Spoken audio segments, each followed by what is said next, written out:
அல்லாஹ்வுடைய அன்பும் மேலான கருணையும் நம் எல்லோருக்கும் வந்து சேரட்டுமாக. நம் உயிரிலும் மேலான சையதுல் பஷர் முஹம்மது ரசூல் ஸல்லல்லாஹு அலைஹி வஸல்லம் அன்னவரின் அன்பையும் பண்பையும் ஷஃபாத்தையும் பெறுவதற்குள்ள ரஹ்மான் நாம் யாவருக்கும் தௌஃபீக் தருவானாக. நாம் இருக்கக்கூடிய எல்லா விதமான காரியங்களையும் அல்லாஹ் கபூல் செய்வானாக. உயிர் உள்ளவரை உடல் சுகத்தை நசீபாக்குவானாக. படுக்கையிலிருந்து முடங்கி விடாமல் அல்லாஹ் நம்மையும் நம் குடும்பத்தை பாதுகாப்பானாக. அல்ஹம்துலில்லாஹ் சும்மா அல்ஹம்துலில்லாஹ். அல்லாஹ்வுடைய மாபெரும் கிருபையால் இன்னைக்கு வந்து பிறை 7 அதில் 6 நோம்பு முடிந்து நம்ம என்ன செய்வோம், 7வது நோம்பு என்ன செஞ்சிருக்கோம், அடையதுக்காக தயாராக இருக்கிறோம். ஒவ்வொரு நாளும் சொல்லக்கூடிய ஒவ்வொரு செய்தியை நம்ம என்ன செஞ்சுக்கிறோம், சில விதமான பாடங்களை எடுத்துக்கிறோம். அதே போல் இன்னைக்கு உள்ள செய்தி ஒரு முக்கியமான ஒரு சப்ஜெக்ட், முக்கியமான ஒரு செய்தி. நம்ம வாழ்க்கையில் எப்படி கலிமா, தொழுகை, நோன்பு, ஜக்காத்து, ஹஜ்ஜு இந்த 5 கடமைகள் எப்படி நமக்கு வந்து அல்லாஹ் ஒரு ஃபர்லாக ஆக்கியிருக்கானோ, அதே போல் அந்த 5ல் ஒரு முக்கியமான செய்தி ஜக்காத்துடைய பாடம்.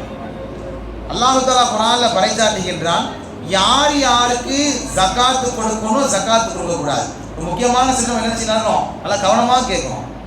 அல்லாஹ் குர்ஆனில் பறைசாற்றுறான், இன்னம சதகத்துல் ஃபுகராஇ வல் மசாகீன வல் ஆமிலீன அலைஹா வல் முஅல்லஃபி குலூபிஹிம் வஃபி ரிகாபில் ஆலிமீன வஃபி சபீலில்லாஹி வபினஸ் சபீல் ஃபரிலத்த மினல்லாஹி வல்லாஹு அலைஹிம் வல்லாஹு அலீமுன் ஹக்கீம் என்பதாக அல்லாஹ் பறைசாற்றுறான்.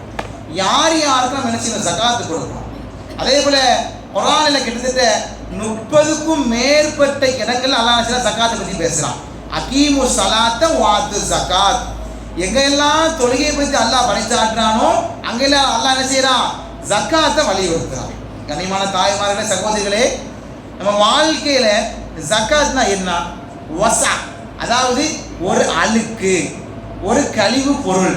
எதிலிருந்துடைய அழுக்கான பொருள், நம்ம இடத்துல அதிகமாக இருக்கக்கூடிய பொருட்களிலிருந்து அல்லாஹ்வின் பக்கம் அந்த கடமை நிறைவேற்றாமல் யார் சேர்த்து வைக்கின்றாரோ அந்த சேர்த்து வைக்கின்ற பொருளும் ஒட்டுமொத்த பொருள் எப்படி ஆகின்றது, வஸஹும், கழிவாக ஆகிறது.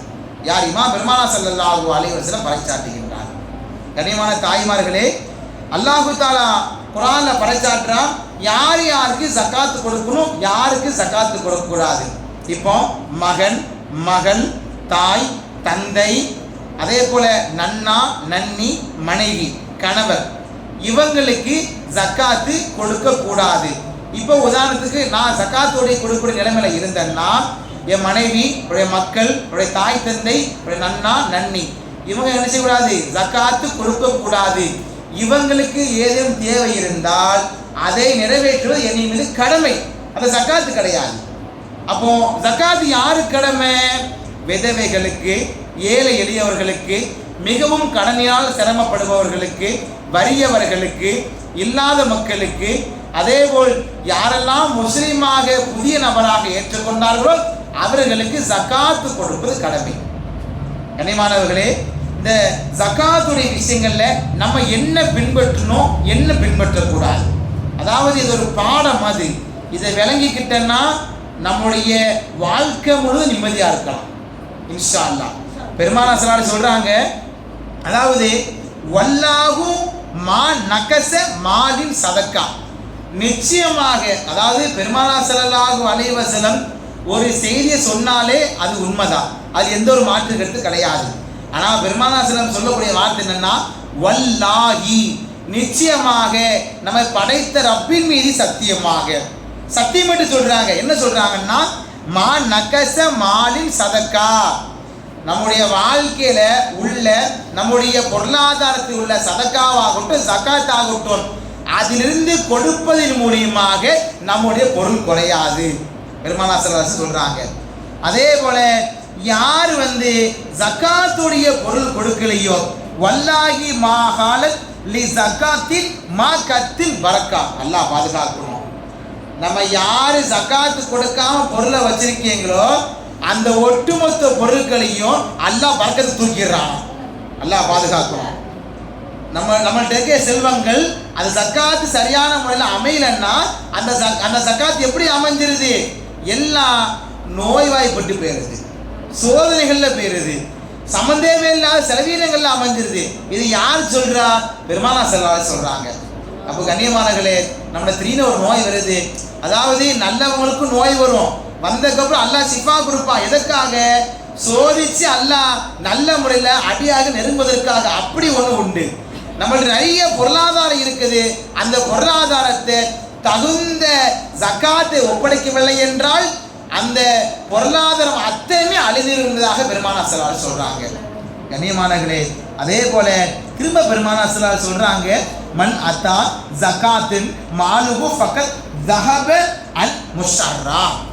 யார் ஒருவர் ஜகாத்து கொடுக்கின்றாரோ அவர் உள்ள எல்லா விதமான ஷர்ரையும் அல்லாஹ் லேசாக்குறானா. எவ்வளோ பெரிய விஷயம் பாருங்க.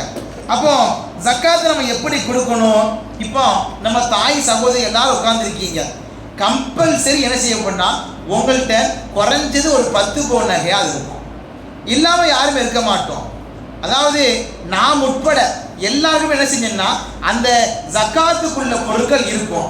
இப்போ இன்னைக்குள்ள கரண்ட் ரேட்டு, இன்னைக்கு தங்கத்துடைய விலை 14,850 ரூபா. இப்போ நம்ம நினைக்கிறோம் எல்லாருக்குமே பொருள் இருக்குது, அது குறைஞ்சிருமோ, அது காணாமல் போயிருமோ அப்படின்னு நினைக்கவே வேண்டாம். ஏன்னா நீங்க கொஞ்சம் யோசிச்சு பாருங்க. அல்லாஹ் சொல்றான், நிச்சயமாக நம்முடைய அதோவும் மின் மாலின் அல்லதி ஆத்தாவும். அல்லாஹ் என்ன சொல்றான்னா, நம்மள்கிட்ட கொடுத்த எல்லா விதமான செல்வமே யார் கொடுத்தா? நம்ம படைச்ச அல்லாஹ். நம்ம கொஞ்சம் யோசிச்சு பாருங்க. அல்லாஹ் அழகான உடம்பை கொடுத்துருக்கான், ரூபம் கொடுத்துருக்கான், குடும்பத்தை கொடுத்துருக்கான், நிம்மதியான வாழ்க்கையை கொடுத்துருக்கான், செல்வ பொருளாதாரத்தை கொடுத்துருக்கான், அழகான எல்லா விதமான செல்வத்தையும் அல்லாஹ் கொடுத்துருக்கான். இது அத்தனையுமே கொடுத்த ரப்பு நம்மள்கிட்ட இருந்து ஒரு 2.5% சொல்றான், அல்லாஹ் கொடுக்க சொல்றான், கட்டளை இடுகின்றான். கண்ணியமானவர்களே, தாய்மார்களே, நம்ம எல்லாரும் என்ன செய்யணும்னா வீட்டில் போய் நல்ல முறையில் நம்மள்கிட்ட எவ்வளோ பவுன் நகை இருக்குன்னு நினைச்சிங்க முதல்ல கணக்கிடுங்க. அப்படி கணக்கிட்டு 2.5 கிராம், கிட்டத்தட்ட ஒரு 87.5 கிராம், சரியாக 87.5 கிராம், ஒரு 11 பவுனுக்கு கொஞ்சோண்டு கம்மி, ஒரு 1/2 கிராம் கம்மி, 11 பவுன்னா 88 கிராம். இது ரொம்ப முக்கியமான சப்ஜெக்ட், நல்ல விளக்குறேன், கவனமாக கேளுங்க. வாழ்க்கையில் அமல்முறைப்படுத்திட்டீங்கன்னா உங்களையுமே வாழ்க்கையில் யாரும் ஜொலிக்க மாட்டாங்க இன்ஷா அல்லாஹ். அப்போ 87.5 கிராம் கரெக்டா 2.8 கிராம், அதாவது 3 கிராமுக்கு 200 ml குறை. அப்போ அதனுடைய மதிப்பு என்ன ஆச்சுன்னா இன்னைக்குள்ள கரண்ட் ரேட்டுக்கு பார்த்தோன்னா ஒரு 40,000 ரூபாய்க்கு ஆகுது. நீங்க யோசிக்காதீங்க. குடும்பத்துல போய் அல்லாஹ்க்கு என்ன செய்யுங்க, கண்ணை மூடிக்கிட்டு எத்தனை பவுன் இருக்கும் அத்தனை பவுனு கணக்கு பண்ணி என்ன செஞ்சிருங்க. 50 பவுன் இருக்கா, 100 பவுன் இருக்கா, எத்தனை பவுனோ 11 பவுனுக்கு 2.8 கிராம், அதை கணக்கு பண்ணி 100 பவுன் இருந்துச்சுன்னா அது என்ன நினைச்சீங்க, அல்லாஹ்வுக்காக கொடுத்து பாருங்க. இன்ஷா அல்லாஹ் அல்லாஹ் நினைச்ச மாட்டான், காலத்துக்கும் மருத்துவமனை செலவு இல்லாமல் ஆக்கிடுவான் இன்ஷா அல்லாஹ்.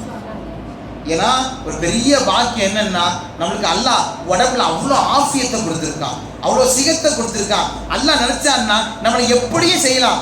ஆனால் அப்படி அல்லாஹ் செய்ய மாட்டான். ஏன்னா அல்லாஹ் எப்படிப்பட்டவன், கருணை உள்ளவன், மகத்தானவன், நம்மள ரொம்ப கருணையா இருக்கிறான். அதனால தான் எத்தனையோ பேர் இன்னைக்கு ஜகாத்து கொடுக்கிறாள், அல்லாஹ் செய்யிருக்கான், ஆஃபியத்தை கொடுத்துருக்கான். அதே போல ஜகாத்து நீங்க கொடுத்தீங்கன்னா உங்கள் மீது நரக நெருப்பு அல்லாஹ் ஹராமாக்குறான், நம்மின் மீது அல்லாஹ் நரக நெருப்பு ஹராமாக்குறான். அப்ப எவ்வளவு பெரிய பாக்கியம் பாருங்க. யோசிக்க கூடாது. அல்லாஹ்வுடைய விஷயங்கள்ல கண்ணை முடிக்கன்னு செஞ்சணும், அல்லாஹ்வுக்காக கொடுத்துடணும். 1. 2வது 612 கிராம் வெள்ளி. இன்னைக்கு அதனுடைய மதிப்புல இருந்து 2 அதாவது 2.5%னா கிட்டத்தட்ட ஒரு 19 கிராம். இன்னைக்கு மிஞ்சி போனா ஒரு 5,600 ரூபா ஆச்சு. நீங்க என்ன செய்யுங்க, அந்த அளவுக்கு வெள்ளி இருக்குது, கையில பொருளாதாரம் இல்லை, ஒன்றும் செய்ய வேண்டாம், காலில் கொலுசு செய்யுங்க, கலட்டி அல்லாஹ்க்காக கொடுத்துருங்க. யார்கிட்ட கொடுக்கணும்? முக்கியமா விதவைகள்கிட்ட, கடுமையான முறையில் சிரமப்படுறவங்க, ரொம்ப கடுமையான அவதிப்படுறாங்க, இவங்கள்ட்ட தான் கொடுக்கணும். சும்மா ஒரு 10 பேர் என்ன செய்யறோம், ஒரு ஆளுக்கு ஒரு 500 ரூபா 100 ரூபா கொடுக்குறோம், ஒரு 10 பேர் அரிசியை கொடுக்குறோம், அதுவெல்லாம் ஜக்காத்தே கிடையாது. அது சதக்கா. ஜகாத் என்பது அது வேறு, சதக்கா என்பது வேறு. சதக்கா எல்லாரும் கொடுக்கலாம், அது பிரச்சனையே கிடையாது. ஆனால் ஜகாத் உங்களுக்கு பரிபூர்ணமான முறையில் அந்த கடமையை நிறைவேற்றக்கூடிய தகுதியுடைய மக்கள்கிட்ட கொடுக்கணும். கண்ணியமான தாய்மார்கள், சகோதரிகளே, யோசிக்க வேண்டாம். நம்ம நகையை கொண்டு எங்க போக போறோம், நம்மள்ட்ட உள்ள செல்வத்தை கொண்டு எங்க போக போறோம்? கடைசி நம்ம 6 அடி கபரில் தான் படுக்க போறோம். அப்போ நேரத்தில் நம்ம செல்வம் சேர்த்து வச்சிருப்போம், நகையை சேர்த்து வச்சிருப்போம், எதுவுமே நமக்கு வரப்போறது இல்லை, எல்லாமே அழிஞ்சிரும். அப்போ அந்த நேரத்தை பாதுகாக்கக்கூடிய விஷயம் என்னன்னா, நல்ல முறையில் இந்த காலத்தில் அழகாக ஜக்காத்து கொடுத்தோம். அந்த ஜக்காத் உங்களை கபரை விசாலமாக ஆக்கின்றது, உங்களை கபரை வேதனையில குறைக்குகிறது. உங்களை அல்லாஹ் என்ன செய்ய அழகான சுவனபதியை நசீபாக்குறான். இதை பெருமானார் ஸல்லல்லாஹு அலைஹி வஸல்லம் அழகா சொல்றாங்க. நல்ல முறையில் என்ன செஞ்சிடணுமா, ஜக்காத்து கொடுக்கக்கூடிய மக்களுக்கு வாழ்நாள் முழுவதும் மீதி உள்ள பணத்தை அல்லாஹ் பாதுகாக்கிறான், மீதி உள்ள பொருளாதாரத்தை அல்லாஹ் பாதுகாக்கிறான். அதனால் குறைந்து விடும் என்பதாக யாரும் கவலைப்பட வேண்டாம். அதே போல இன்னைக்கு ரமலான் பிற ஏறுன்னா, இன்னைக்கு நம்மள்கிட்ட கரெக்டா இந்த நகை இருக்குன்னா, அடுத்த வருஷம் இதே நாளில் அந்த நகை எடுத்து செஞ்சிடணும், கரெக்டா ஒப்படைச்சிடணும். அந்த ரமலான் டு ரமலான் அப்படி கிடையாது, ரஜப் மாதம் டு ரஜப் அப்படி கிடையாது.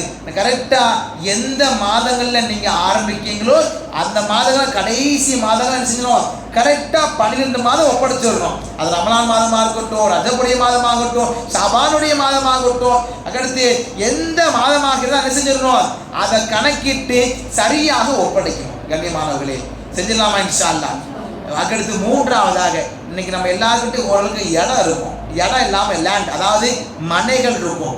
வீடு அல்லாமல் மனை இருந்துச்சுன்னா, இப்போ உங்களுக்கு சொந்தமாக தங்குறதுக்கு வீடு இருக்கு, அப்போ நீங்கள் அல்லாஹ்க்கு அதிகமாக சுக்ர் செய்யணும். அதையும் தாண்டி உங்கள்கிட்ட பிள்ளைகளுக்காக இடம் வாங்கி போட்டிருக்கீங்க, ஃபியூச்சரில் நல்ல ஒரு வியாபாரம் வரும், நல்ல ஒரு வருமானம் வரும் நினைக்கிங்கன்னா, அந்த இடம் இன்னைக்கு கரண்டாக என்ன விலை போகுதோ அதற்குரிய ஜக்காத்தை ஒப்படைச்சோம். இப்போ லட்சத்துக்கு 2500 ரூபா, 1 கோடி ரூபாய்க்கு இடம் போதா, நல்ல முறையில் செஞ்சணும். 2.5 லட்சம் ரூபா யாருக்காவது இல்லாத மக்களுக்கு கண்ணை மூட்டை அப்படியே கொண்டு கொடுத்துருங்க. அப்படி கொடுத்துட்டீங்கன்னா இன்ஷா அல்லாஹ் அவங்க என்ன செய்வாங்க, யாருக்கும் தேவைக்கு நிற்க மாட்டாங்க, அதை வச்சு வியாபாரம் பண்ணுவாங்க, அதை வச்சு என்ன செய்வாங்க, வாழ்க்கையில் முன்னேறுவாங்க.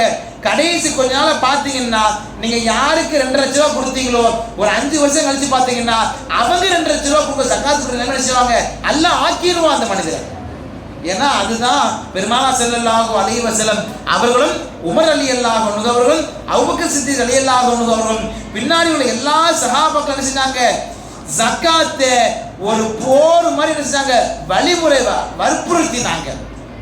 உமர் ரலியல்லாஹு அன்ஹு காலத்துல ஜக்காத் வாங்குறதுக்கு ஆளே இருக்காதான், ஏன்னா எல்லாருமே நடுத்தரமான மக்களாக மாறிட்டாங்க. கனிமானங்களே, முதல்ல உங்க அக்கம் பக்கம் வீடு பாருங்க, உங்க உறவுகளை பாருங்க, அக்கம் பக்கத்தில் நல்ல முறையில் இருக்கிறாங்களா, அவங்களுக்கு என்ன தேவை இருக்குது. நம்ம நினைக்கிறோம் பெரிய மாளிகையில் இருக்கும், பெரிய பங்களாவில் இருக்கும், அப்படி கிடையாது. பக்கத்தில் ஒரு மனிதனும் சந்தோஷமாக நம்முடைய மனிதர்களைப் போல உள்ளங்கள் மாளிகையாக மாற வேண்டும். அப்படி மாறிட்டீங்கன்னா இன்ஷா அல்லாஹ் பக்கத்தில் உள்ள மக்களும் சந்தோஷமாக இருக்கணும், நீங்களும் சந்தோஷமா இருக்கணும். இதை தான் அல்லாஹ் பிரியப்படுறான். செய்யலாமா இன்ஷா அல்லாஹ்? அல்லாஹ்வுக்காக என்ன செய்யுங்க, அந்த செஞ்சு பாருங்க இன்ஷா அல்லாஹ். வரக்கூடிய வருடங்கள்ல அல்லாஹ் உங்களுக்கு பெரிய மாற்றம் தருவான் இன்ஷா அல்லாஹ். எதை கேட்டோமோ அதன் பிரகாரம் அமல் செய்யக்கூடிய பாக்கியத்தை வல்ல அல்லாஹ் நம்ம எல்லோருக்கும் தந்த புரிவானாக. அதே போல இந்த பேங்க்ல டெபாசிட் பண்ணி தான் செஞ்சணும், அந்த டெபாசிட்க்கு என்ன தொகை டெபாசிட் கொடுத்துருங்க, அதனுடைய எவ்வளோ கணக்கோ அந்த கணக்கு செஞ்சிருங்க, அல்லாஹ்வுக்காண்டி கொடுத்துருங்க இன்ஷா அல்லாஹ். அல்லாஹ் எல்லாத்தையும் கபூல் செய்வானாக. ஒவ்வொரு வருடமும் ஜக்காத்து கொடுக்கக்கூடிய மக்களாக நம்ம எல்லோரும் அல்லாஹ் நசீபாக்குவானாக. எப்பொழுதும் உயர்ந்த கைகளாக அல்லாஹ் நசீபாக்குவானாக. நம்மிடத்தில் எங்கிருந்து பொருளாதாரம் வந்தாலும் அந்த பொருளாதாரத்தை அல்லாஹ்விற்காக செலவழிக்கிற பாக்கியத்தை வல்ல அல்லாஹ் நம்ம எல்லோருக்கும் நசீபாக்குவானாக. நல்ல துஆவோடும் உங்களுடைய துஆவை ஆதரவித்த வண்ணமாக உடைய வார்த்தைகளை நிறைவேற்றுகின்றேன். அஸ்ஸலாமு அலைக்கும் வரஹ்மத்துல்லாஹி வபரகாத்துஹு.